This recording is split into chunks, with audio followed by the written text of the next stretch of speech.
Hello again and welcome back to these revision lessons.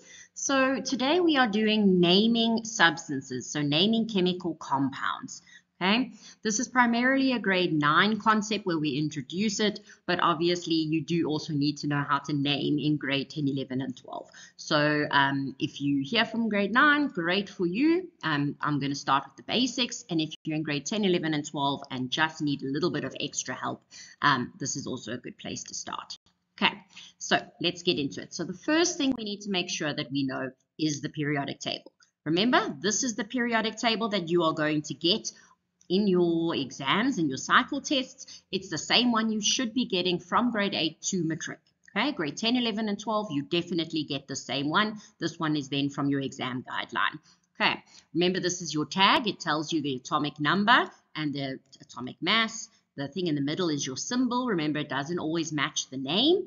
And in 10, 11, and 12, you will then use this little one on the side as well as your electronegativity. Okay, so remember, not all elements on the periodic table, the symbols match their names. So this one that's here, we're just going to use this as your example. This is Cu. We should know that Cu is copper. Okay, so in English we say copper, but in the past, English wasn't really the language used when the periodic table was invented. So it used to be called cuprum. So that's why it's a Cu. And in English, we just didn't change it. We've just changed the name to copper. Okay. It's the same as Ag here is silver. It used to be called argentum. And Au, gold, used to be called urum. Okay. So it's all about understanding what's going on in the periodic table. Okay, the second part is just making sure that you know where the metals and non-metals are on this periodic table. And it's very, very important to know this with naming. So remember, at boron, the metalloid pathway starts. Okay, metalloid pathway, semi-metal pathway, metalloid staircase, whatever you want to call it, that is where your metalloid pathway starts.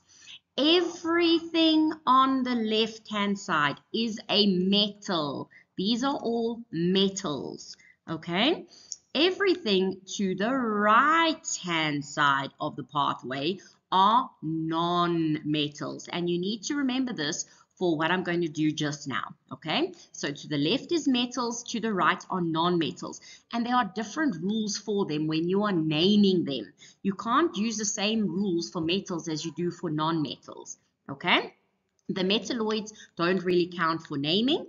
The other thing you need to make sure that you are understanding is these transition metals, okay? This block over here are your transition metals.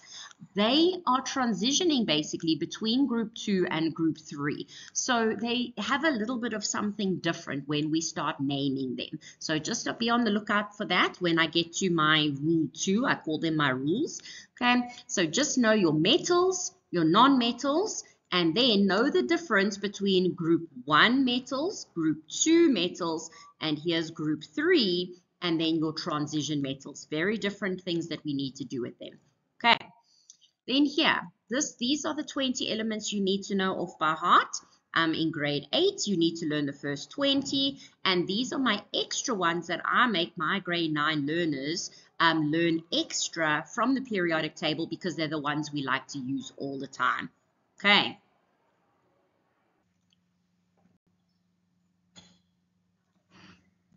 So then also for grade 9, you have to remember your polyatomic ions. If you go and look at my writing formula video, you'll see I go through the polyatomic ions, what they are.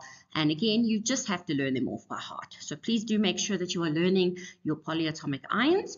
These are the common ones for grade 9, and then we add extra on to them for grade 10, 11, and 12. So please do know them. Okay, so let's go into the naming. So I use rules. This is rule number 1. So for rule number 1, this is when you are dealing with a metal and a non-metal. Remember on the periodic table, to the left are metals and to the right are non-metals. So for this section, these metals are normal metals from group 1, 2, and 3.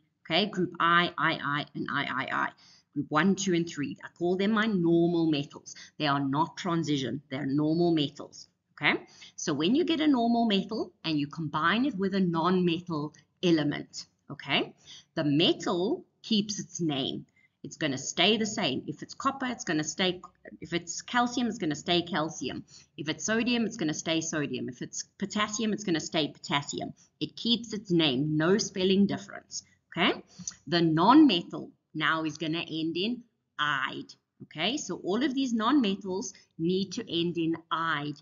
You already know this. So when we talk about like copper oxide and calcium oxide, it always ends in "ide," I-D-E. Okay, so this is what you need to be paying attention to. So non-metals are going to end in this "ide." The common ones would be like oxygen becomes oxide. Sulfur becomes sulfide. We've got nitrogen becomes nitride. Then we have chlorine becomes chloride. Fluorine becomes fluoride. They're all going to end in "ide." And this tells you, first of all, it's a non-metal, and second of all, it's being combined with another element. Okay, so metals keep their name, non-metals are going to end in "ide." So first thing you do when the question says name the following, you're going to say, okay, these are my two things they're making me name. Are they metals or are they non-metals? If it's a normal metal and a non-metal, you're going to follow rule number 1. So here are some examples we're going to do. So the most common example we do in grade 9 is NaCl. So first thing you're going to do, okay, Na is a metal. Is it a normal metal? Yes, it's in group 1. It's a normal metal. It's going to keep its name. Chlorine is then going to end in "ide," so it becomes chloride. Magnesium, is it a normal metal or is it a transition metal? So normal metal, it keeps its name, magnesium, and the oxygen ends in "ide," becomes oxide. Li2S, Li, lithium, it's in group 1. So lithium is a normal metal, so it keeps its name, and sulfur ends in "ide," becomes sulfide. Okay, so this is how you would then name it. Sodium chloride. First element keeps its name. Second element is going to end in "ide." Then magnesium keeps its name, spelling counts, and the non-metal ends in "ide. Third one, lithium keeps its name. The non-metal ends in "ide." Okay, lithium sulfide. In grade 9, we don't really care about this number, this 2. We don't use it for numbering, okay, for naming. So when there's a metal involved, when there is a metal involved, we don't care about this number, okay? So just ignore the number when you are naming when there's a metal involved, okay? When it's non-metals, when both elements are non-metals, that's when we're going to worry about that number. But that's rule number 3 that I'll do with you just now, okay? So when there's a number and a metal, we don't care about the number when we're naming them, okay? So that then takes me to my rule number 2. Rule number 2 is we have transition metals. So it's not normal metals anymore. They are now transition metals. Remember, it's that group between group 2 and group 3. So these are transition metals and non-metals, okay? And remember, from my writing formula video, all transition metals have a +2 except for silver and mercury, which get a +1 unless told otherwise. Okay, you have to remember your oxidation numbers or your valencies to be able to do the second rule well. Okay, so my rule number 2 now is using transition metals. So make sure you know the difference between your normal metals and your transition metals. The transition metal is still going to keep its name. The name will still stay the same. So if it's copper, it's going to stay copper. If it's zinc, it's going to stay zinc. If it's nickel, it's going to stay nickel. So it still keeps its name, and the non-metal is still going to end in this "ide." So oxide, sulfide, bromide, iodide, chloride, phosphide, sulfide. Okay, they're all still going to end in "ide." But now, because they are transition metals, the transition metal needs Roman numerals. Okay, and we should know what Roman numerals are. Roman numerals are your I for a 2, I for a 3, IV for a 4, and V for a 5. We only go up to 4 or 5 in grade 9. If you go a little bit further, 6, 7, and 8. If you go up to 8, maybe into grade 10. Okay, but transition metals need Roman numerals because you need to tell me. Remember, all transition metals are +2 except silver and mercury, which is a +1, unless told otherwise. You need to use these Roman numerals to be able to tell me what its valency or oxidation number is. So if it's copper, we look at the periodic table. Okay, copper is a transition metal, so I know I'm going to use Roman numerals. So copper, all transition metals are +2 except silver and mercury. Copper is not silver and it's not mercury. So it then must be a +2 because I didn't tell you otherwise some way, brackets or something like that. Okay, so for these examples, Cu is your copper. We just said all transition metals are +2. So it must be copper 2. We put it in brackets to show the 2. Copper 2 keeps its name, gets Roman numerals. The oxygen is going to end in "ide", so it becomes oxide. Okay. The second example, Zn. Zn is zinc. It's on the periodic table in a transition metal. It's a transition metal. Is it silver or mercury? No. Have I told you otherwise? No. So we assume it's a +2 because all transition metals get a +2 except silver and mercury. So this would be a +2. Sulfur becomes sulfide. Sulfide. Okay, ends in "ide". So we're following rule 2. The transition metal keeps its name and it gets Roman numerals to tell me what its oxidation number is, and the non-metal ends in "ide". If you do not do this transition metal Roman numerals, you will not get that mark. So please make sure you're doing the Roman numerals. Okay. Then the next one, AgCl. Ag, oh, it's silver. All transition metals are +2 except silver and mercury, which are +1. So silver is going to get a 1, an I. Okay. Cl is chlorine, and chlorine becomes chloride. Okay. So silver 1 chloride would then get you a mark. Okay. This one, a little bit more challenging. Okay, because this one is telling me otherwise. It's telling me that iron, first of all, we know that iron is a transition metal, and all transition metals are +2 except silver and mercury, which is +1. But it is actually telling me otherwise. You just need to do something that I call uncrisscross. Okay, so when we crisscross, when we write the formula, these little numbers came from the top. I don't know if you watched my previous video on writing formula, but these numbers actually came from the top and they came from the opposite element. Okay, so this 2 used to belong to oxygen and this 3 used to belong to iron. We need to uncrisscross to know what the oxidation numbers are. Okay, because remember, the oxidation number tells me what the Roman numeral is going to be. So my answer is iron, and it's actually a 3. Because by doing this, I should know to uncrisscross, and the 3 actually belong to iron. So iron 3 oxide.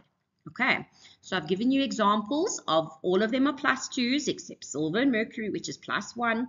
Unless told otherwise. This is a way of me telling you otherwise, expecting you to uncrisscross it so that you can know what its original transition metal or valency was.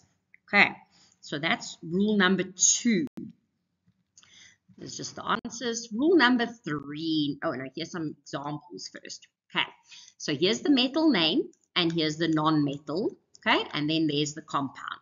So we have silver combining with oxygen to make silver oxide. What is missing here? They didn't give us Roman numerals. Okay, so don't forget your Roman numerals. All transition metals are +2 except silver, which gets a 1. Okay, and the non-metal ends in "ide". In this example, iron and oxygen. The first element keeps its name, so we keep it as iron. Okay, And we know oxygen becomes oxide. But iron is a transition metal. Did I tell you otherwise? Is there in brackets here a 3 or maybe a 5? There's none of that. They haven't told us otherwise. So we assume then that this iron is just a normal 2, because all transition metals are +2 except silver and mercury, which is a +1, unless told otherwise. So please make sure you understand that concept. Then we have sodium. Sodium is our element, okay? Our metal. It's a normal metal. It's not a transition metal. And we know it's going to combine with something that makes sulfide. Sulfide, it ends in "ide", so it was originally sulfur. Remember, you can put a PH or you can put a F, but correct English is a PH. So sodium and sulfur makes what? Sodium sulfide. This element is a normal metal, so it keeps its name, doesn't need Roman numerals. Okay, this next example, they are telling me it's potassium. Potassium is a normal metal, so it keeps its name. So we say potassium, spelling counts. And iodine combine to make potassium. Iodine becomes iodide. Okay, must end in "ide", iodide. Okay, next one is zinc. Zinc is a transition metal. So transition metals are all +2 except silver and mercury. I have not told you otherwise, so zinc must be a 2. Okay, so this must then be zinc 2. Chloride. Chloride was originally chlorine. Okay, so that's a nice one. Next one, sodium fluoride. The metal is sodium, so we just write sodium. It's a normal metal, not a transition. And we have fluoride. Ide means it's the non-metal. So fluoride used to be fluorine. Okay, it's Fluorine. Please make sure that you know spelling counts. Okay, so these are some examples. Obviously, you can go back, screenshot it, and do them for yourself, but nice to see some action there. Okay. Rule number 3. This is my last rule. So this is rule number 3.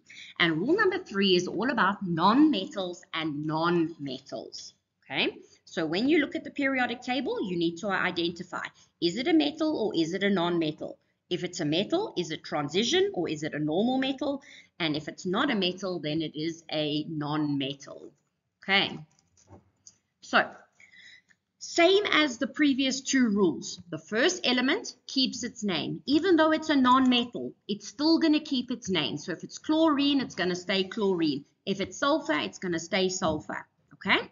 And the second element is going to end in "ide". So exactly the same as before. The first element keeps its name. Second element ends in "ide".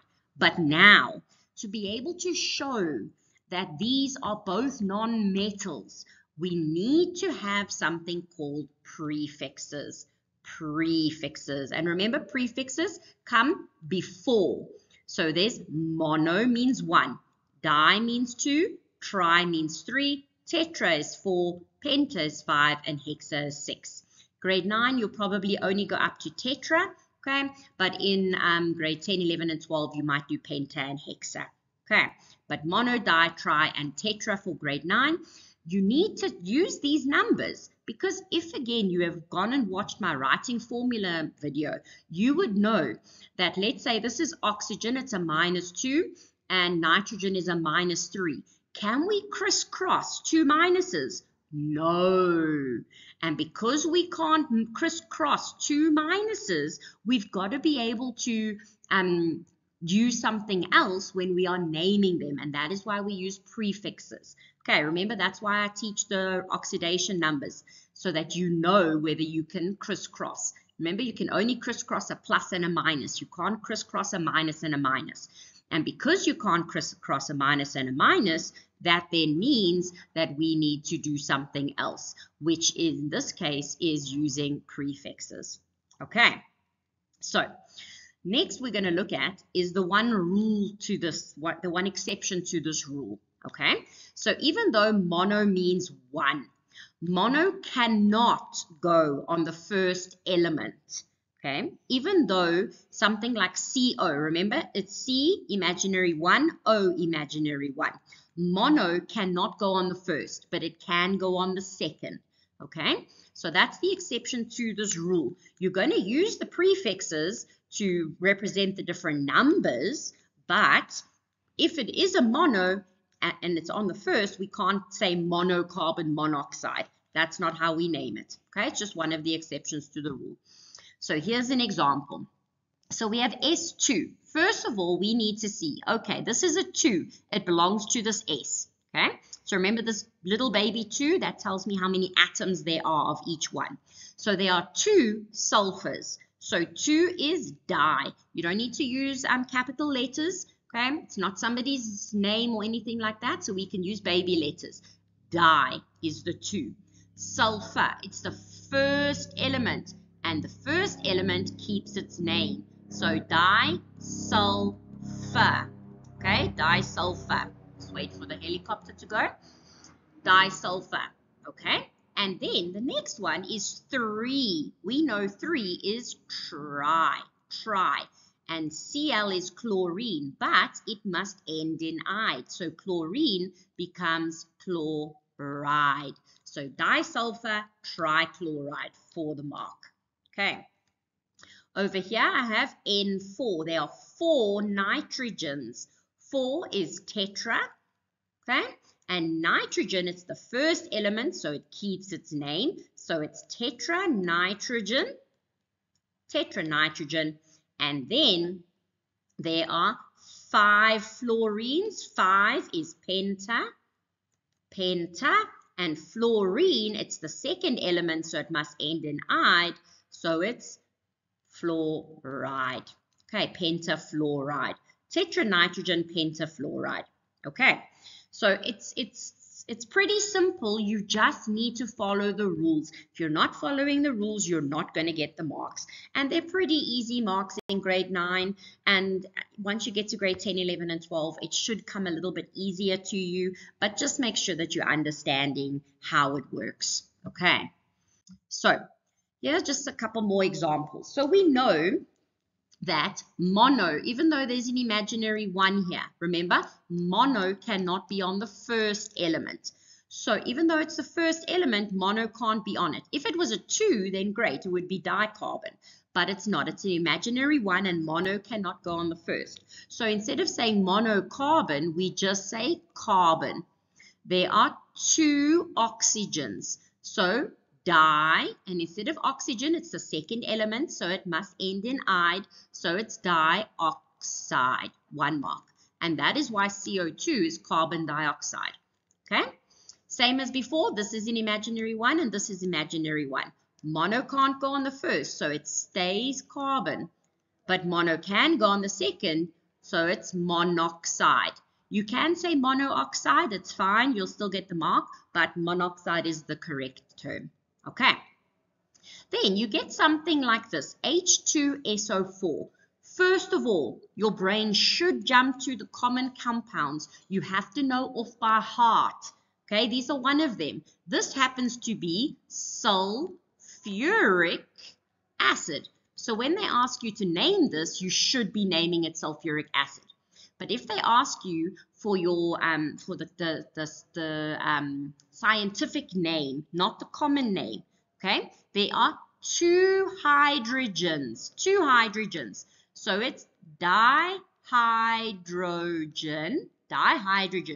and SO4 is a polyatomic. It's a polyatomic ion, so you don't have to name it separately. You just say dihydrogen sulfate, just like that. So again, you need to be looking out for your polyatomic ions. Okay, it's not dihydrogen sulfur tetraoxide. That's not how we name it. Okay, it's dihydrogen sulfate. This next one again is a common one that you should know. It's a common compound. It is ammonia. So this is what you should be writing. But if they ask you for the scientific name, remember, this is nitrogen. There's an imaginary 1. You can't put mono on the first, so it just stays nitrogen. And there are 3 hydrogens. So nitrogen trihydride. IDE, hydrogen hydride. Okay, nitrogen trihydride. But we just call it ammonia, just like we call this sulfur dioxide. Okay. So here are a couple of ones that we're going to do. Okay, let's keep it red. So Na and Br. Na is a normal metal. Okay, so we don't need transition metals. So Na is just sodium. So sodium keeps its name. It's a normal metal.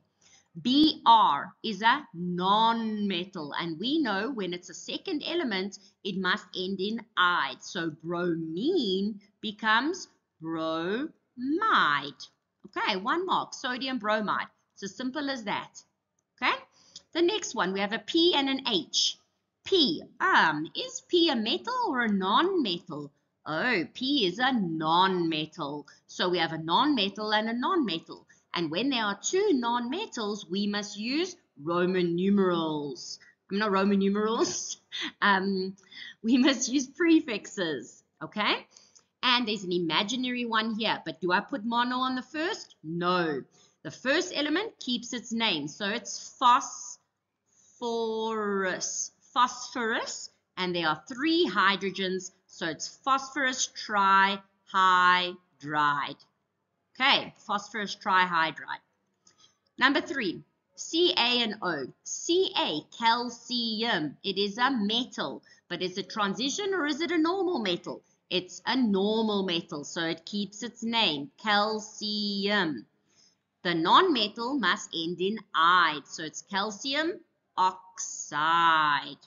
Okay? Number 4, Cu3N2. Look, there's tons of numbers there, so maybe I must use prefixes. No, you mustn't use prefixes because remember, prefixes is when it is 2 non-metals.